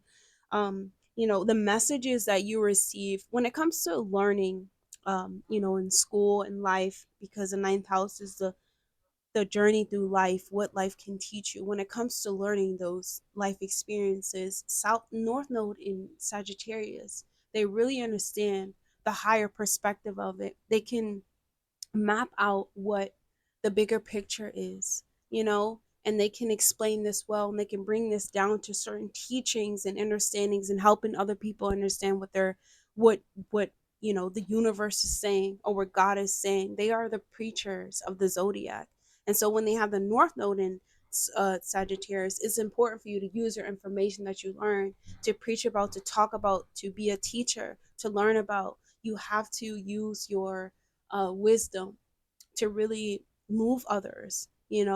Having the North Node in Scorpio is a really powerful position, in my opinion. And I feel as though what these people actually want in this life is to connect with others, or to feel connected with others, or to feel confident in being themselves with other people, talking about what they want to talk about. They want people in total agreement with what they're saying. Like, if I'm giving you this philosophy, like, I want to see everyone's head shaking yes. Like, I want to see everyone's hand up in the sky, like, yes, you're right, or clapping, or like, I want to see everyone slapping their hands, ashe, namaste.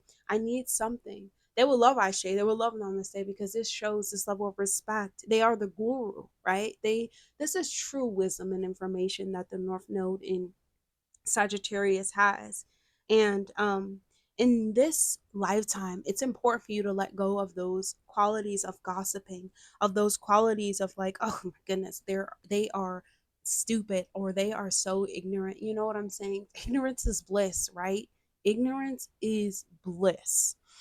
And that's just the truth. And it's, in this lifetime, you're asked to let go of um second guessing yourself, or second guessing the way that you think, or your indecisiveness, or your willingness to be understood. You know what I'm saying? Or trusting in others' perspectives without understanding your own, or feeling like other people have other better perspectives than you have. Or there's so many different perspectives. How can yours be the only one, right? So I might as well, lean into other people's perspectives. It's time for you to let that go. You can include others perceptions about oneself, yeah, but it's time for you to let go of just trusting others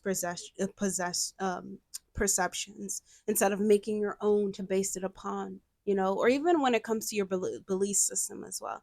This is really a test of your intelligence. Listen, like, your intelligence is your own, and the intelligence that you have in this lifetime, it makes life more easier for you, and you are extremely intelligent in this sense. And it's really important for you to be seek more information, be more logical in seeking information too.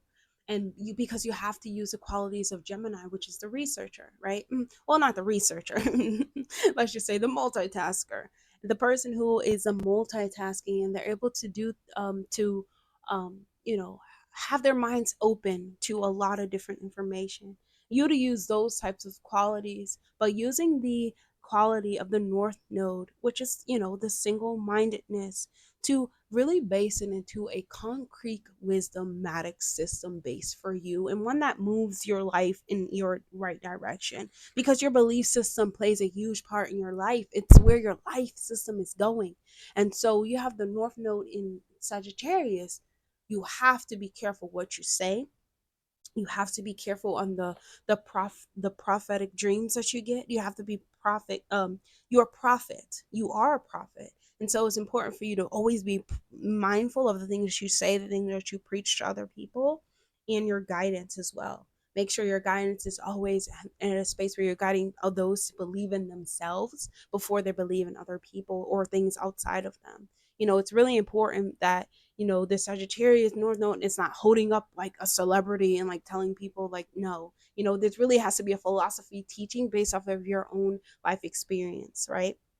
And so relying on your intuition, like I said, in your abilities as the prophet, you have prophet abilities, seeking guidance from higher consciousness, seeking guidance from your higher self, seeking guidance from the Most High, that is where you seek guidance. This is where you have to develop on, because these are your hidden talents and gifts. This is when they will come into play. And trusting in your own intuition, you know, but also using logic as well. There is this logic in intuition, because Sagittarius always wants to see the bigger picture and day-to-day tasks, day-to-day duties.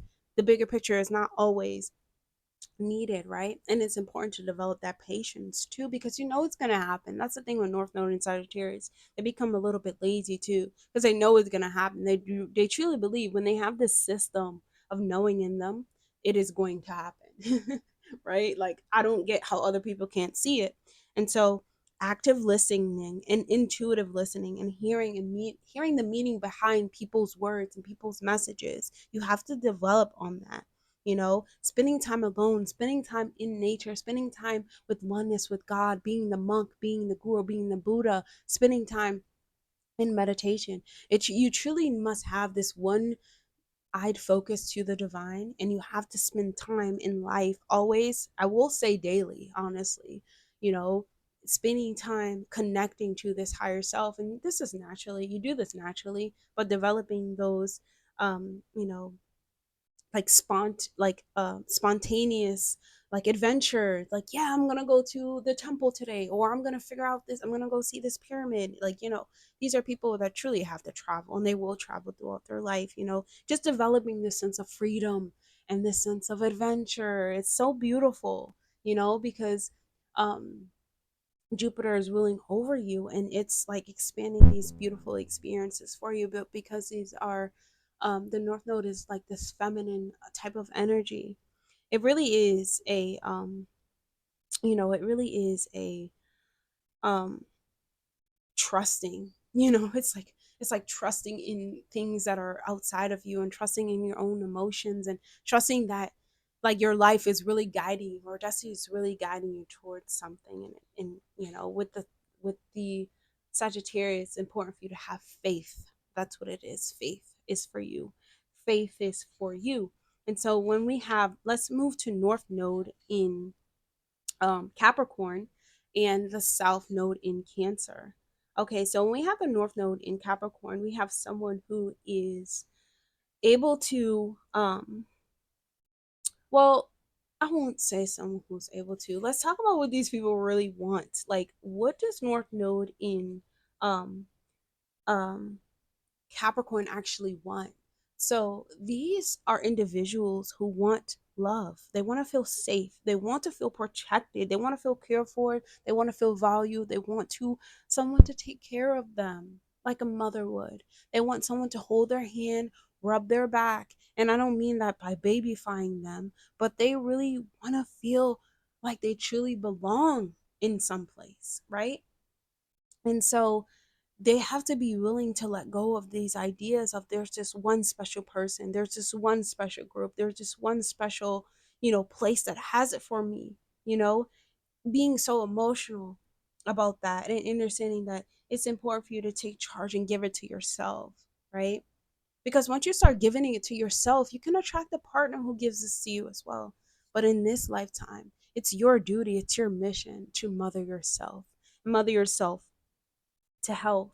You know, in the past life, you could have been someone who worked on a farm, you know, someone who really you know, identified with their family, identified with their clan, identified with their, you know, kin, with their lineage, because they're, you really understand their natural like the natural family flows of work, you know, working from home and building a systems within inside the home, and working from a group, and you know, having these past life experiences, you know, thinking about if your family was fed and clothed and taken care of, and you know, and then coming in this lifetime where it's like you got to care about that for yourself, you know what I'm saying? And having, it's like you have these natural capabilities, you feel like things should be like that, but they're not always like that, even if it comes to like a mother and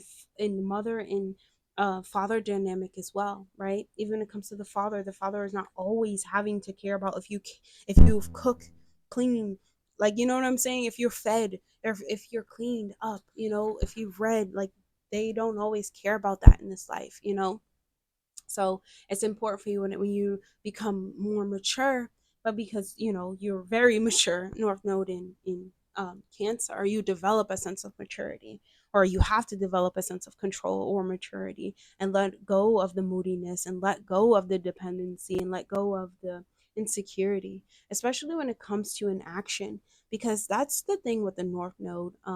Actually, the South Node being in Cancer, this can be a state of inaction, or emotional reaction when you shouldn't have reacted emotionally. You know what I'm saying? And there is this, like, using the present to avoid the past, is letting that go, letting the go of lack of self-respect, you know, lack of, like, taking these personal risks, lack of trying to control people's emotional reactions and your even emotional reactions, and being controlled by those things, being controlled by the emotions. Let's just let that go. Life becomes more enjoyable when you're willing to let it go, being more into the present, letting go of this tendency of isolation, spending too much alone, spending too much time alone at home. It's time for you to develop this sense of respect, you know having a goal. Yes, staying goal oriented, absolutely. You know what I'm saying? Striving for success, you can reach success. Self-care, letting go of the past memories. That's what it is. North Node and Capricorn, the memories is what keeps it lingering. It's important for us to understand that Cancer is our memories, it is our past. you know you have to accept the responsibility when it comes to reaching success. It requires work, and it requires emotional resilience. People will say no. They will say, "You're a crybaby. You're a girl. You're this. You're a woman or woman." Excuse me. The feminine is the power. Feminine is the power.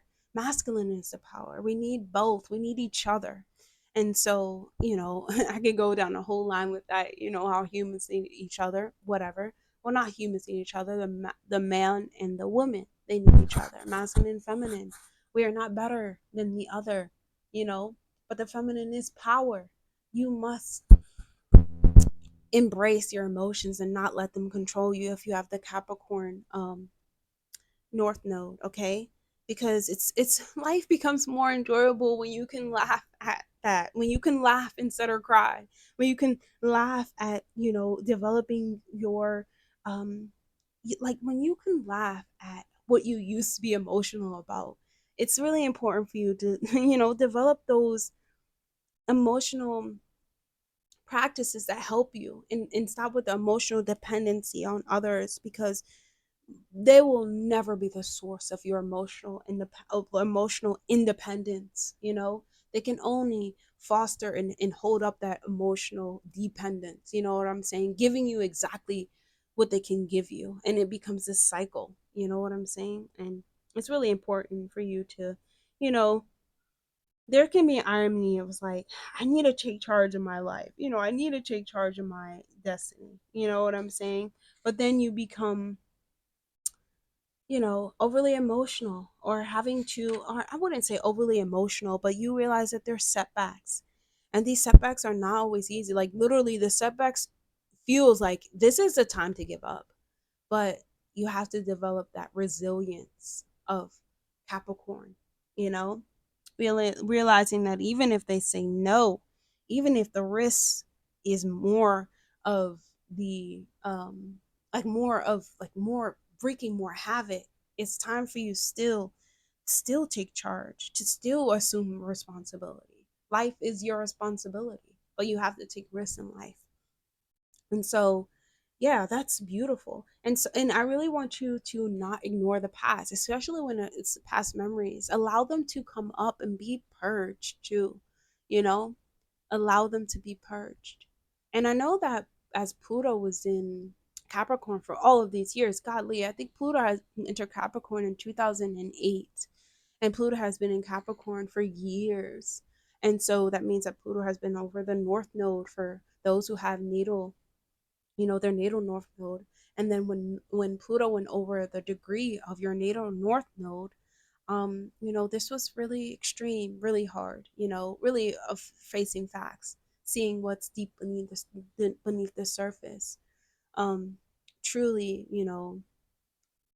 overcoming fear, but it being funny, it being funny in a way. Now fear is funny, and fear will become funny to you because you start to see, like, wait, why was I even scared of that? And the North Node in Capricorn, you will see this, because the North Node is going into Pisces, but when the North Node was in Capricorn, it's like when the North Node goes into your Capricorn, or just because this is your natal North Node, you just start to see that things are actually funny that are meant to make you sad and cry. Things actually can be met with a sense, like, you actually don't have to, you can turn it off and on. You know what I'm saying? And so it's just for the North Node in Capricorn is realizing, when I take charge, I win. That's what it is. It's like, when I do what I'm supposed to do, I win. When I'm not trying to control what other people are doing and trying to control other people's emotions, I can control my own. And it's just a beautiful thing. It's almost becomes very funny. So let's move to the North Node in Aquarius and the South Node in Leo. Okay. So North Node in Aquarius. So when we have the North Node in Aquarius, we have someone who must embrace their own individuality. And so it's time to let go of that self-centeredness, that arrogance. It's time to let go of feeling as though you're entitled to something. And I love that because, when we talk about the 11th house, like, literally, when we're talking about the Aquarius energy, Aquarius feels as though they were born entitled. Like, I feel you. I'm a birthday number 4. I feel you. Like, you feel as though, like, why, like, what is the, like, what are we working for? And so when we have a North Node in um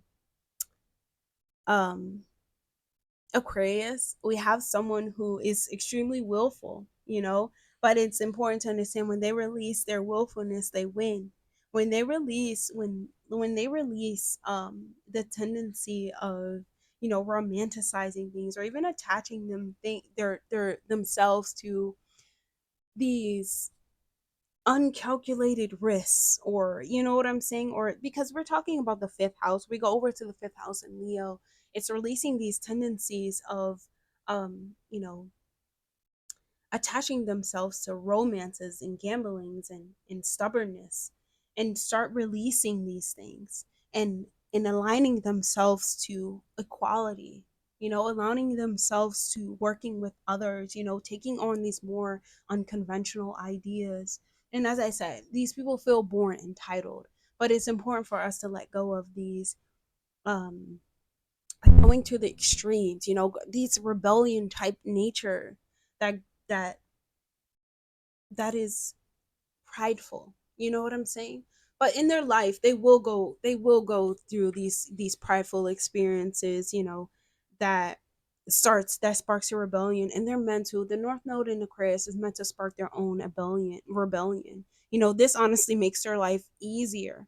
But you have to let go of these dramatics, these tendencies of doing what's expected instead of doing things from the heart. This passion, just going to the extremes. You know, the unwillingness to see others' importance. Excuse me. As I said, they feel very entitled. But with the North Node in Aquarius, what they actually want is their sense of love. They want to be in love. They want to be adored, and they want to be the center stage, and they want to be with someone who returns this passion. And it's learning to go with the flow for them. Learning to go with the flow. This is how they find it. But you're not going to find it being dramatic. And that's the thing. You're not going to find it by getting in someone else's way, by letting that inner child just run wild. You know what I'm saying? By letting the inner child just say what it wants to say. And these prideful responses based on fear, nothing based on fear, or fear of not seeing that individuality about you, or what makes you so special, letting those attributes go.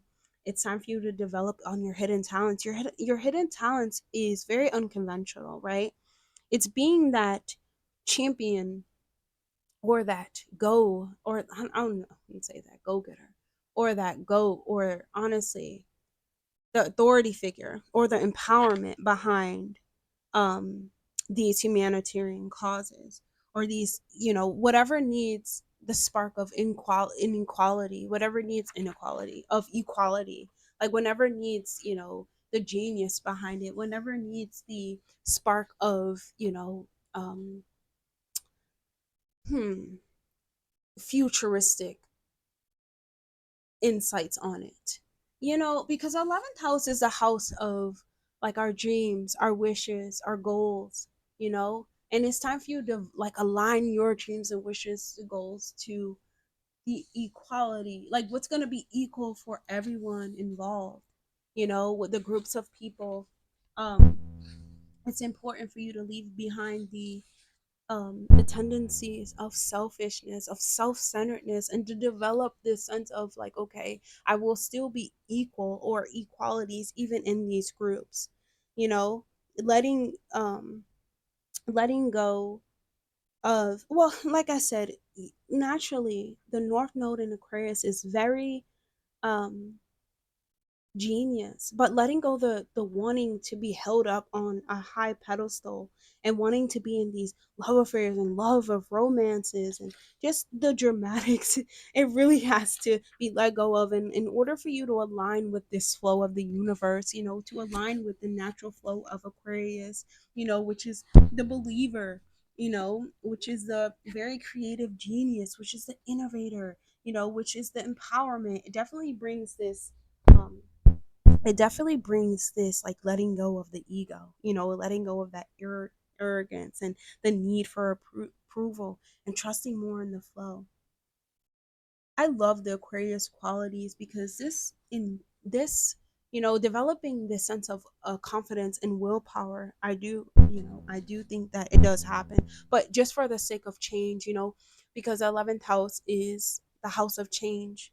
It is the house of getting, what you truly want, and what you truly want is to feel valid, to feel heard, to feel, to release yourself from any type of attachment that keeps you feeling like you're not validated in some way. And so it's just important for the Aquarius to understand their own individual natures and apply it to whatever is in front of them, whatever is, presented to them, and to be like active in these groups, of participating with groups about humanity, about people's desires, and just aligning their desires with the other person, you know, and letting go of the approval that is needed from others. You are creating a lot of win win situations, especially when you're working with others, People will recognize how special you are when you recognize yourself, because as I said, the North Node in Aquarius is funny. They're rebellion. Like they came here feeling entitled, but not entitled to like, oh, this is mine. But no, I'm not like you. And like all of these robots and like all of these like-minded sheep, I do not get along with those types of people. You know what I'm saying? But it's aligning yourself, Chris North Node, to those who are of like mind, because 11th house is the like-minded individuals, those who share your desires. And even if they don't share all of them, they have some type of insight that you need to develop on your own character. But you letting friends, like letting yourself have friends, you know what I'm saying, letting yourself have those like-minded friends, letting yourself see yourself through a friendship group, and having the ability to see the whole big picture, like the whole objective, but still seeing yourself in it. You can see a higher perspective and see what everyone needs and everyone wants, what everyone's desires is, and yours be the same as well, and you still be an individual force, you know. North Node Aquarius must remember that they are the individual force, and they have to develop this awareness, most importantly, and let go of that sense of approval. They are the unique one. They were literally born unique, and anything in the 11th house is extremely it's extremely long lasting in our way.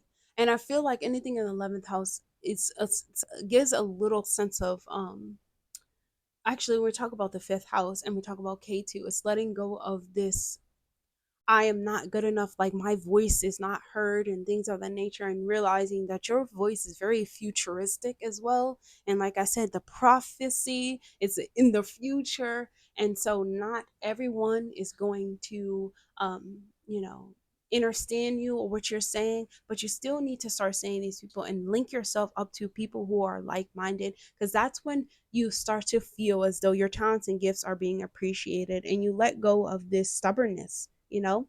And so moving to um moving to Pisces, north node in Pisces and south node in Virgo.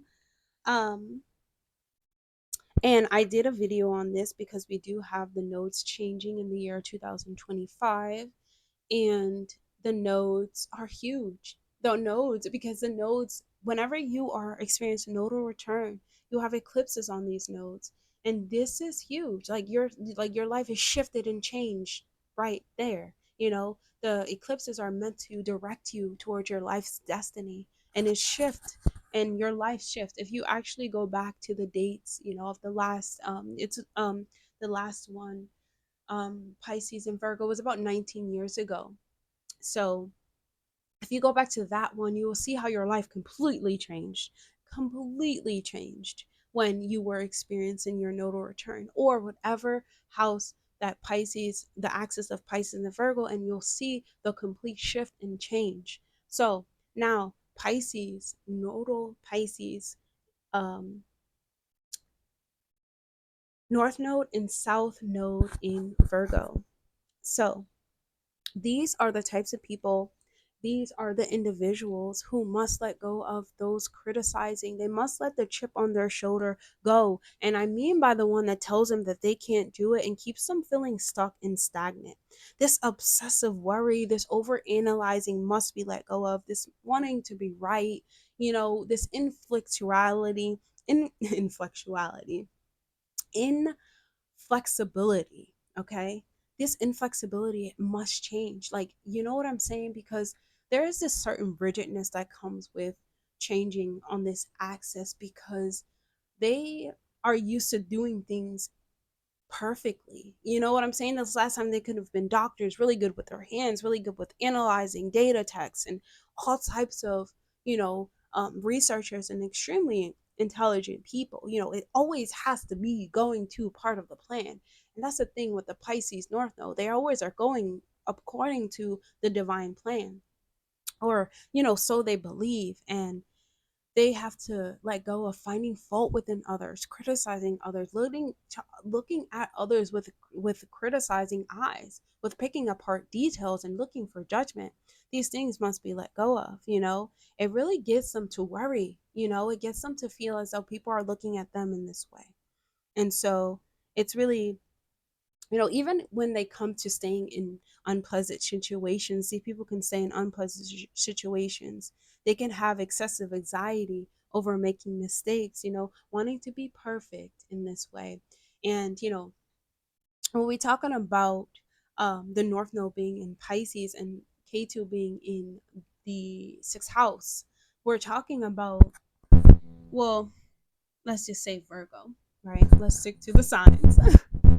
But anyways, okay, so Virgo being on the other axis, we have to really look at, let's see what these people really want, because when we're looking at this, we have to really look at the qualities of Pisces. When we're looking at the overanalyzer, right, which is Virgo, we have to look on the other side, which is this deep compassion, you know, which is the all-knowing, which is the intuition, where it's like there's other ways to receive information, right? And so it's about really balancing these things out, because this is the axis of um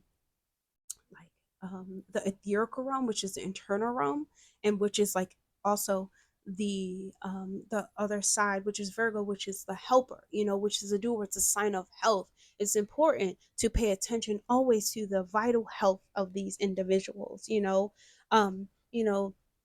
because these are the people that really want to be perfect all the time. They really want things to be right. They want their freaking prophecy to have come true. They want their plan or whatever that they were trusting in the wisdom of this higher power to be right, you know? And it's not even about being right. It's more of like, I want my intuition to be right. Like, magic is real. Like, you know what I'm saying? Like, magic is real. Like, magic must be made into this materialistic possession.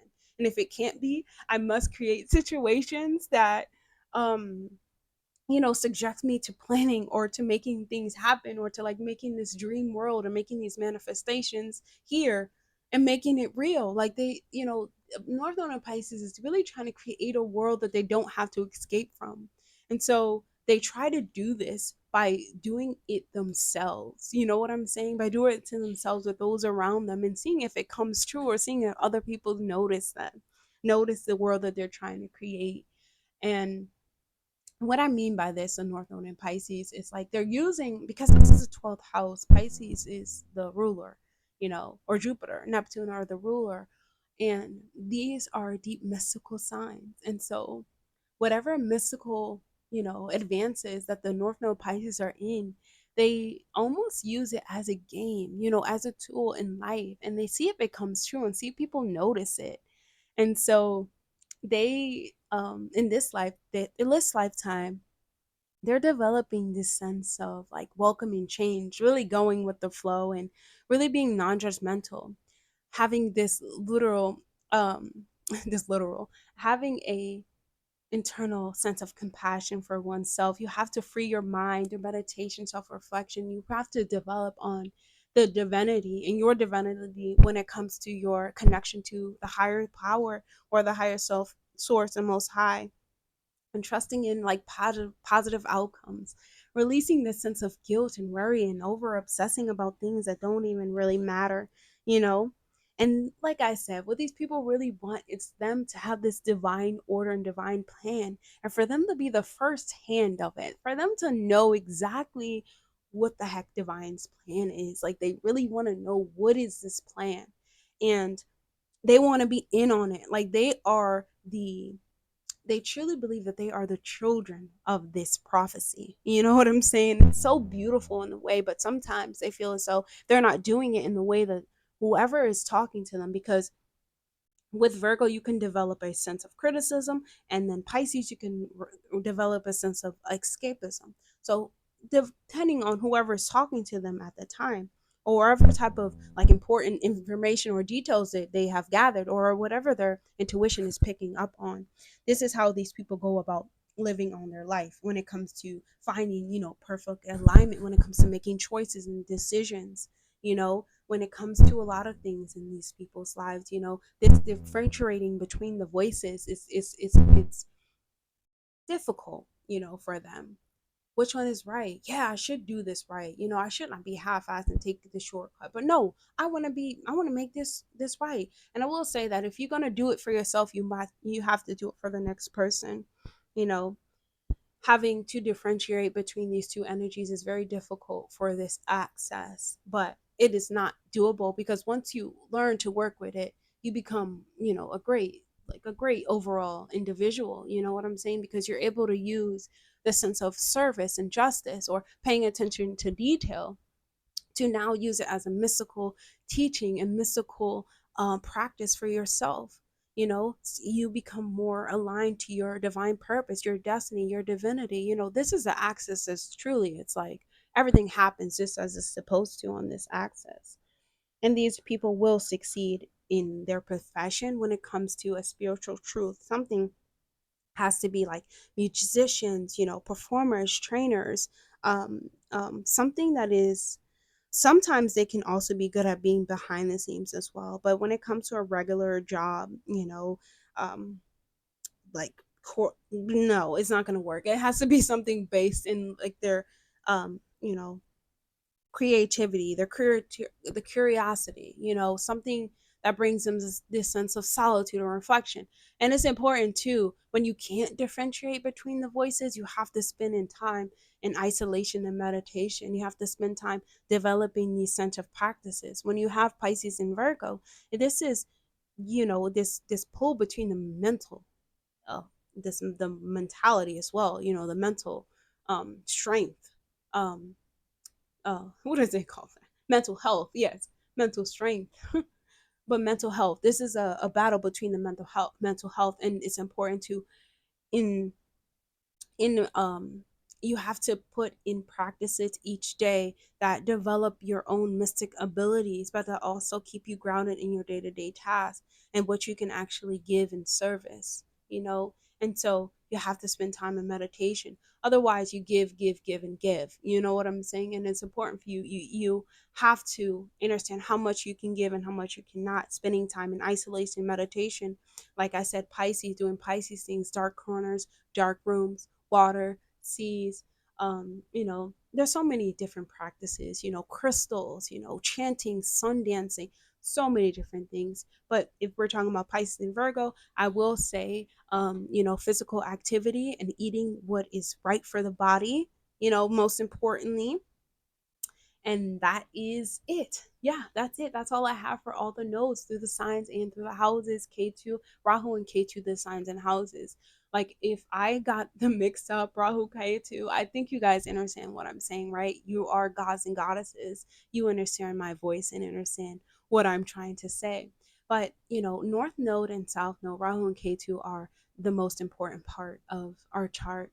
As I said, like I always say, every part is most important, but this one is really a true language of the soul. It is a direction that your soul is trying to get you to go in. And if this resonated with you, and if you're having your nodal return, please comment that down below. And if it resonates with you and you want to tell me a little bit about your experience with the nodes, in your life journey, your life path, and how you've experienced them, or even tell me what your nodal position is.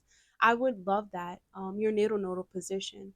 I would definitely love that. And I would love to chat with you guys and keep in contact with you guys. So definitely, subscribe and send this video to the next person. I am very family based. I am very soul based. This is soul to soul by Goddess. So I only speak from the soul. I only speak truth. And I truly want to connect with others on a soul basis. And so, yeah, let me stop rambling on. I'll let you guys go. Thank you for watching and thank you for listening. I'll see you guys in the next video. Bye.